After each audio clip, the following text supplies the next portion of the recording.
le petit rappel chiant, mais si vous aimez mes vidéos, n'hésitez pas à vous abonner, ça me ferait très plaisir. Bonne vidéo. Bonjour à tous et à toutes, ici Denoz. Les animés tristes, les animés émouvants, ceux qui nous mettent la larme à l'œil. Est-ce qu'au final, ce serait pas eux les meilleurs? C'est pas le débat de cette vidéo, en tout cas, aujourd'hui, je vais vous en présenter 10. Et attention, je précise, la liste n'est pas exhaustive, c'est une liste qui se base sur mes visionnages. J'ai voulu rester sur un format de 10 places, donc évidemment, je peux pas mettre tous les animés de la Terre. Et surtout, petite précision importante, j'ai essayé de faire un mix d'animés connus et d'animés moins connus. Parce que voilà, les tops où il y a que Your Lie in April, Assassination Classroom, etc. C'est du vu et revu. Alors oui, il va y avoir des animés connus, mais j'ai essayé de vous mettre des petites perles dans le lot. J'espère que ça vous plaira. D'ailleurs, partagez vos animés émouvants préférés dans les commentaires, ça me ferait très plaisir de lire ça. Bon allez, pour le coup, on commence avec un animé qui est très connu. Quand on pense à Jojo, on pense tout de suite à un animé d'action avec beaucoup de combats, des protagonistes et des méchants haut en couleur, mais ce n'est pas forcément l'aspect émotionnel qui nous vient en premier. C'est pour ça que j'ai trouvé intéressant de le mettre dans cette vidéo, parce que Jojo's Bizarre Adventure, on va pas se le cacher, tous ceux qui l'ont regardé savent de quoi je parle quand je parle de cet aspect émotionnel. Je le précise dès maintenant, comme ça c'est fait, la vidéo est garantie no spoil, ou en tout cas gros spoil, c'est-à-dire que voilà, je vais dire qu'un animé peut être émouvant parce que des personnages vont mourir, mais je ne vais pas dire quel personnage, ni à quel moment, ni toute autre information qui pourrait spoil. Même si parfois, on s'en doute un petit peu. Bref, vous êtes prévenus. Je vais quand même rapidement vous parler de Jojo pour ceux qui ne connaîtraient pas. Jojo's Bizarre Adventure est un animé qui paraît compliqué au premier abord, et tous les arcs, tous les personnages en découragent plus d'un. Moi le premier, mais rassurez-vous, en fait c'est très simple. Pour l'instant il y a 5 saisons, pas de quoi s'en mêler les pinceaux. Elles sont toutes dans l'ordre chronologique, et on va y suivre la lignée des Joestar, dans leurs aventures diverses et variées. Et alors là vous avez droit à tout et n'importe quoi. Une saison où ils vont combattre des vampires, une autre saison à propos de la mafia, une autre où ça va être plus axé policier et enquête, avec sûrement l'un des meilleurs méchants jamais écrits. Enfin bref, c'est un animé très riche et très émouvant car on s'attache à beaucoup de personnages, notamment aux amis des Jojo. Et vous vous en doutez, si je le classe en tant qu'animé émouvant, c'est que forcément il y aura des pertes sur la route. Comme c'est bizarre. Vraiment, un jour, tentez cette œuvre si vous le pouvez. Je sais que la communauté est chiante avec plein de gens qui forcent, mais croyez-moi, je connais très peu de gens qui sont déçus de leur visionnage et qui me disent qu'au final, ils n'aiment pas. On continue avec les animés connus avec 91 Days, mais même s'il est assez connu, force est de reconnaître qu'il commence à dater et qu'on ne pense pas forcément à lui quand on pense à un animé émouvant. C'est pour ça que je tenais à faire cette piqûre de rappel et vous parler de cette perle rare. Enfant vivant dans la ville de Lawless, Angelo a été témoin d'une tragédie. Ses parents et son jeune frère ont été massacrés sans pitié par la famille mafieuse Vanetti. Perdant tout ce qui lui était cher, il laisse derrière lui son nom et sa ville natale, adoptant la nouvelle identité d'Avilio Bruno. 7 ans plus tard, il a enfin la chance de se venger lorsqu'il reçoit une mystérieuse lettre l'incitant à retourner à Lawless. Il va faire la rencontre de Nero Vanetti, le fils du Don Vanetti, et il va chercher à se lier d'amitié avec lui en utilisant les compétences qu'il a tranquillement perfectionnées pendant des années. 91 Days est un animé qui se déroule à l'époque de la Prohibition, et on va suivre la sombre histoire d'Avilio sur un chemin taché de sang, uniquement motivé par la vengeance, alors qu'il va lentement conduire à leur fin chacun des hommes impliqués dans le meurtre de sa famille. Voilà, je peux pas vous en dire plus, mais vous vous doutez bien que la relation Nero Vanetti et Avilio, ça va faire des étincelles, parce que quand tu te lis d'amitié avec quelqu'un en ayant toujours au fond de toi cet esprit de vengeance, ça peut que mal tourner. Allez voilà, j'en parle, comme ça c'est fait. Oui, il est sûrement dans tous les tops animétristes de la Terre, mais en même temps il est tellement exceptionnel, je pouvais juste pas faire cette vidéo sans en parler. Your Lie in April ou Shigatsu wa Kimi no Uso nous raconte l'histoire de Harima Kosei, un jeune prodige du piano, qui va tomber dans une sévère dépression après le décès de sa mère. Et pire que ça, en plus de la dépression, il va être incapable de jouer du piano, car il ne s'entend plus jouer comme s'il était sourd. 2 ans plus tard, tout va changer lorsqu'il va croiser le chemin de la jeune violoniste Miyazono Kaori. On peut dire que c'est tout l'opposé de Kosei. Elle est extravertie, joyeuse, elle joue de la musique de manière beaucoup moins stricte, elle laisse vraiment ses émotions parler en premier. Bref, cette rencontre va petit à petit chambouler Kosei. Il va se développer un lien très fort entre eux, et je pense que c'est même un lien qu'on ne peut pas comprendre totalement en tant que spectateur. À travers la musique, ils vont se parler, se comprendre, et vivre quelque chose d'unique et qui ne concerne qu'eux. Il y a toujours un truc qui m'a fasciné dans cette œuvre, c'est que son adaptation en animé, elle apporte tellement par rapport au manga. Je dis pas que le manga est mauvais, je l'ai pas lu en entier, et il est très correct, loin de là, mais le fait de passer au format animé, le fait de pouvoir avoir la musique, je trouve que ça fait toute la différence et que l'émotion retransmise n'est vraiment pas la même. Et vraiment, je sais que c'est le cas pour beaucoup de personnes, mais Shigatsu wa Kimi no Uso, c'est l'un des visionnages qui m'a le plus marqué dans ma vie. Pour le coup, n'hésitez pas une seule seconde si vous ne l'avez pas vu. Enfin, si, peut-être hésitez, si vous n'êtes pas dans un bon mood, je vous déconseille d'aller le voir, parce que tous ceux qui l'ont vu, moi y compris, on est tous ressortis plus ou moins abattus.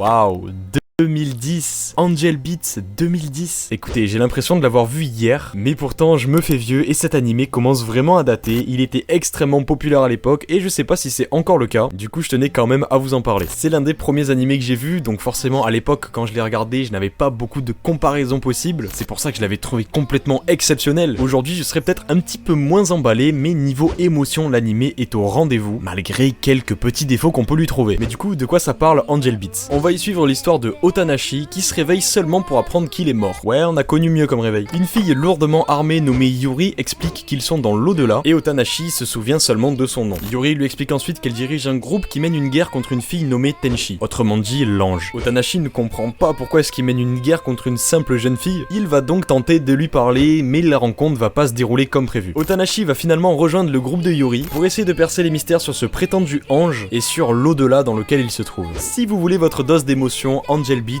c'est vraiment pas mal. C'est en 13 épisodes, ça se regarde très facilement. Et encore aujourd'hui, je me regarde parfois juste la fin de l'animé et j'en ai encore des frissons.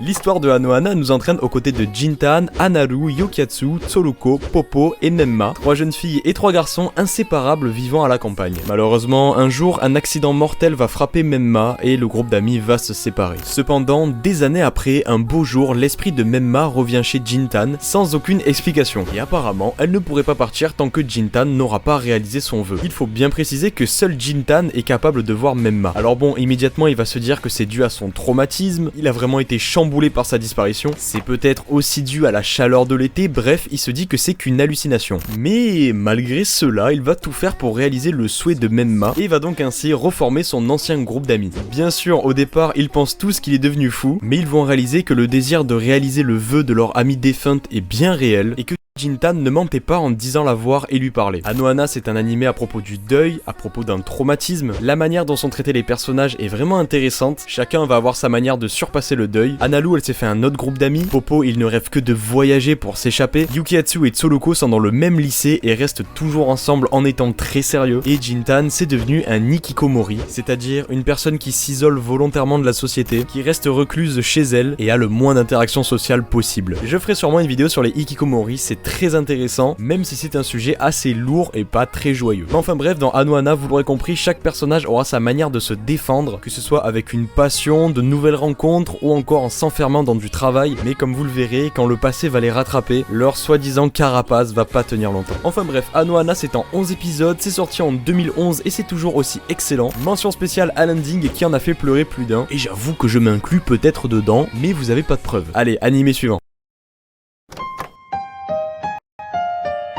Alors celui-ci, je pense que très peu de gens le connaissent. Et si vous le connaissez, vous faites partie de l'élite du drama. Je le précise, mais comme vous pouvez le voir, c'est un animé qui est assez vieux. Il est sorti en 1991. Mais s'il vous plaît, ne vous laissez pas rebuter par le style graphique et donnez-lui une chance, vous n'allez pas être déçus. On va suivre l'histoire de Nanako, une jeune fille de 16 ans qui va rentrer dans la prestigieuse académie de Seiran, une académie pour filles. Jusque là tout va bien et ça va même très bien vu qu'elle va être admise dans le Sororité, un club d'étudiants assez élitiste et qui regroupe toutes les plus belles filles du lycée. Alors elle va être très surprise parce que selon elle, elle n'a ni la richesse, ni la grâce, ni la beauté des autres membres, et elle va rapidement s'attirer la colère de ses camarades de classe jaloux, et en particulier celle de la féroce Aya Misaki. Nanako va vivre un enfer, harcelée, victime de rumeurs, d'intimidation et de jalousie. Elle va tenter de faire face à cette vie scolaire vraiment difficile en se réfugiant dans les lettres de son ancien professeur, ennemi, qu'elle appelle affectueusement Onisan, grand frère. D'où le titre de l'animé. Je ne peux pas vous en dire plus sur Onisama I, sachez que ce n'est pas un animé facile à vivre, il traite de sujets assez durs et qui étaient controversés dans les années 90, notamment la toxicomanie, l'homosexualité, l'intimidation, l'inceste et le suicide. Wouhou, c'est la joie! Mais je vous le recommande quand même évidemment parce que c'est très bien écrit, c'est émouvant, c'est un sujet qui touche de très près les élèves, surtout au collège. Enfin bref, si vous cherchez de la qualité, vous pouvez vous tourner vers cet animé.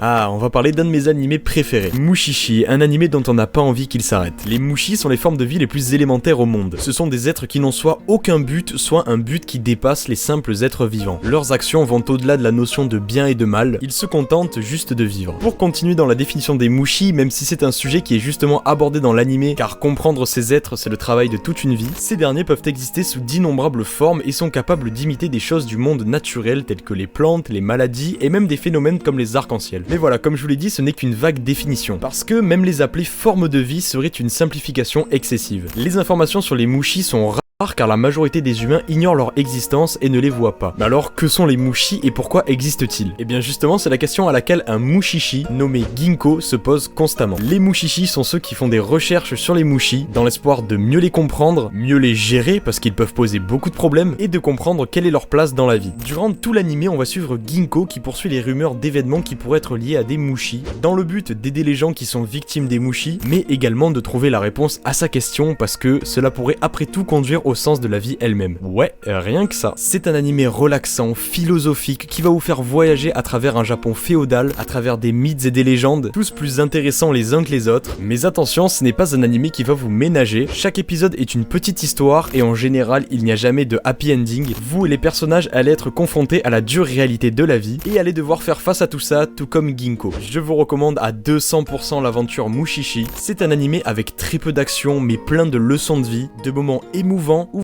vous allez ressentir tout le désespoir et l'impuissance des personnages, mais ça a un côté magnifique car ça montre toute la puissance et la force de la nature.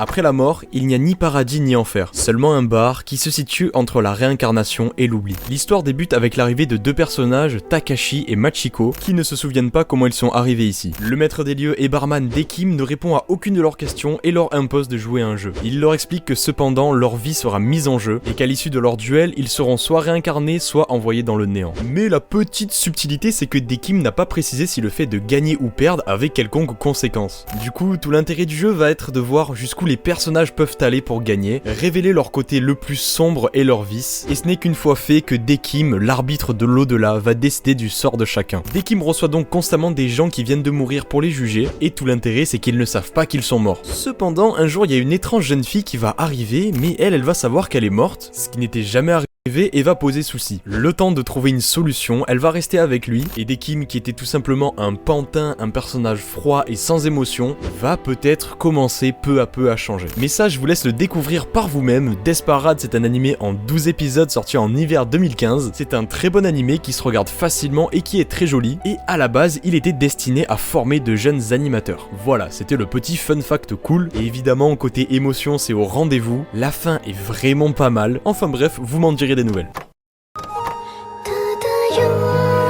Alors là, on attaque du très lourd avec Katanagatari car c'est tout simplement mon troisième animé préféré. L'animé se déroule au Japon durant l'ère Edo, on y apprend qu'il y a énormément de styles de combat à l'épée, et de notre côté on va suivre le jeune Chika qui pratique le style de combat à l'épée le plus unique, le Kyoto-ryu. Bon, je sais pas si je l'ai bien dit, mais pourquoi est-ce que cette technique est si particulière? C'est car c'est le corps de l'utilisateur qui est utilisé comme katana. Il possède des techniques si redoutables et si violentes que son corps est capable de trancher des ennemis tel un katana. Mais bon, Chika c'est un bon gars, assez naïf et qui vit paisiblement en exil avec sa sœur Nanami, jusqu'au jour où une jeune femme envoyée par le shogun du nom de Togame fait éruption dans leur vie. Elle va se présenter et presque imposer une mission à Chika, celle de l'aider à accomplir sa quête de récolter les 12 épées du légendaire forgeron Shikizaki Kiki. Bon, il a un nom de merde, mais les katanas qu'il a forgés sont incroyables, et tous les récolter garantirait toute victoire à son possesseur. Les deux personnages partent donc en voyage à la recherche de ces 12 katana. Et Katanagatari, c'est une histoire incroyable, une épopée mémorable, tout ça soutenu par une identité visuelle, un format d'épisode original. Chaque épisode dure environ 1 heure et il y a 12 épisodes, et chaque épisode fut diffusé une fois par mois, contrairement aux animés classiques qui sont diffusés une fois par semaine, ce qui fait qu'au final, l'épopée de Chika et de Togame a duré 1 an dans la vraie vie. Alors après, attention, je vous arrête tout de suite, Katanagatari n'est pas un animé d'action, il y a des combats épiques mais ils sont assez courts, tout le travail de l'animé réside autour des dialogues, de la mise en scène, de la montée en tension, de l'originalité des chara-design et des katanas, car oui, certains katanas sont assez fous et vont sûrement vous surprendre. Katanagatari est une adaptation complète de la série de light novel de Nishio Ishin, avec chaque épisode qui adapte un volume. Et vous savez à quel point je suis fan des œuvres de Nishio Ishin, surtout leurs adaptations animées, que ce soit Kubikili Cycle, les Monogatari évidemment, et l'animé en question, Katanagatari. Niveau émotion, évidemment que vous allez être servi, sinon l'animé serait pas dans stop. Par contre là, c'est gros spoiler zone, donc je ne dirai rien. Mais petit indice, le dernier épisode de l'animé est vraiment au-dessus.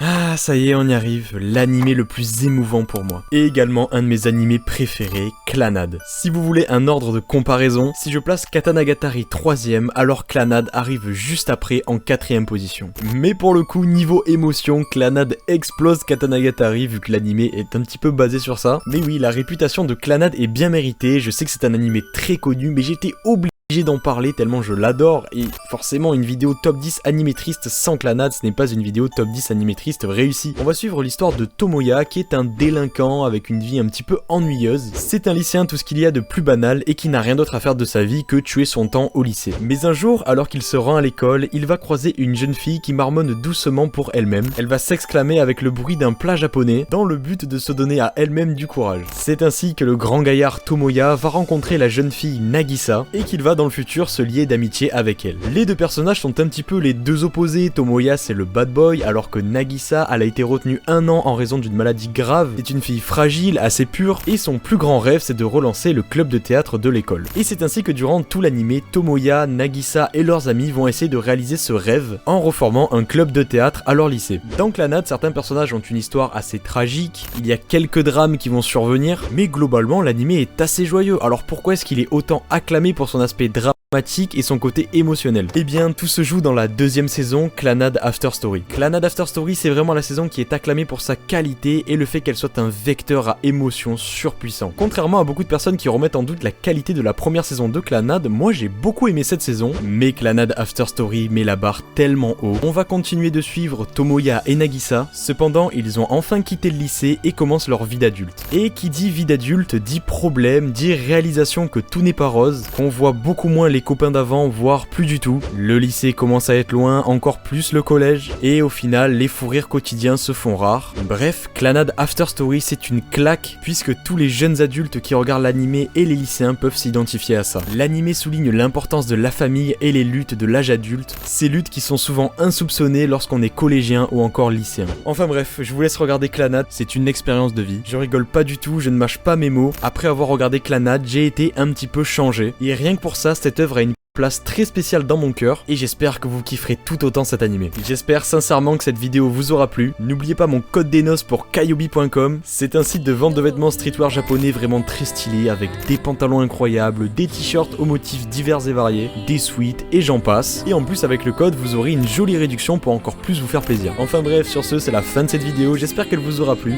N'hésitez pas à vous abonner à la chaîne, à liker. Sur ce, moi je vous souhaite une bonne journée ou une bonne soirée. C'était des nozes, allez bye bye.